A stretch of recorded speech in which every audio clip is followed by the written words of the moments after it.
Humans consume bananas like crazy. Every year we go through around 100 billion bananas. In the US, each person eats on average 12 kilograms or roughly 100 bananas every year. Bananas are a staple in many people's diets, and you can count on finding them in supermarket aisles wherever you go in the world. But despite their seeming abundance, bananas are in an extremely vulnerable place. In just a few years, the bananas that me and you have known for all our lives could go extinct. Blue speckers, let me explain.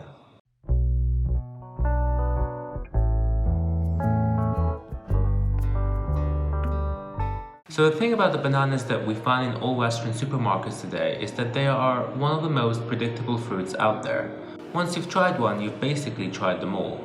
And there is good reason for this. 99% of all bananas sold commercially for export to developed countries come from just one single banana species, the Cavendish. All of us have probably seen and eaten a Cavendish banana. Most of us have probably never eaten any other type of banana. And you probably noticed that all Cavendish bananas tend to taste and look exactly the same. That's because all Cavendish bananas are genetically identical to each other. These Cavendish bananas are asexual and are typically grown from baby sprouts that emerge from the base of an adult plant. Each banana plant will have just a single parent which it will share the entirety of its genetic material with. In simple terms, each banana plant will be a clone of every other banana plant. Banana plants show no genetic mutations and no genetic variations. They are all identical. Genetic mutation is vital for the survival of any one species because it is through genetic mutation that some members of a species, by a random chance, are able to develop genes that render them immune to various pests or disease. Think of it as being a little like winning the lottery. Because all Cavendish bananas are exactly the same, this means that should a pest or disease emerge that can destroy just one banana tree, then all banana trees may be destroyed by the same disease. That disease could wipe out the entire species. And humans, well, we've probably compounded the problem by growing Cavendish bananas very close to one another in large-scale single-crop plantations, allowing disease to spread easily from one tree to the next.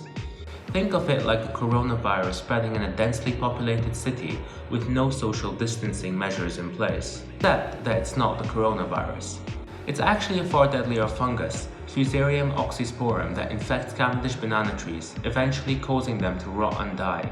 First identified in the 1990s in Taiwan, this fungus has now spread to Southeast Asia, the Middle East and Africa, threatening the global supply of bananas.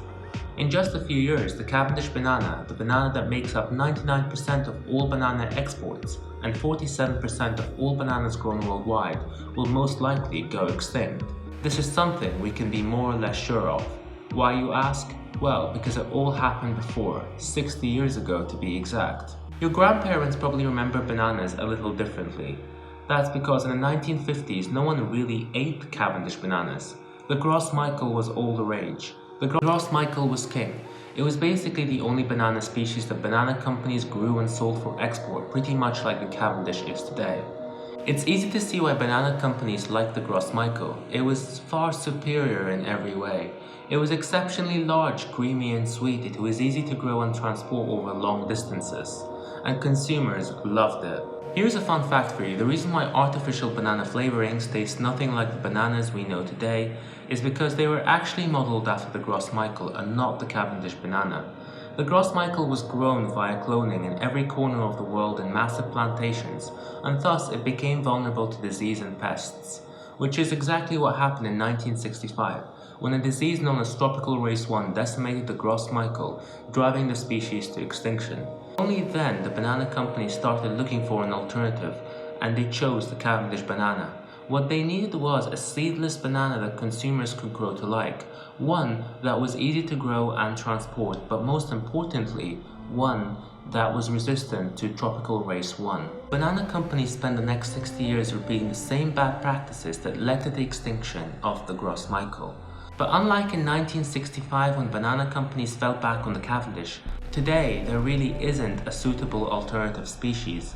And so, if the Cavendish banana succumbs to Fusarium oxysporum, and it's looking increasingly likely that it indeed will, you may need to start looking for an alternative base for your protein shake or your morning smoothie. If you enjoyed this video, don't forget to give it a heads up. If you really loved it, then you can subscribe to our channel for more great content each and every week. We're also more than happy to hear what you guys thought of our video, so make sure to leave us a comment below.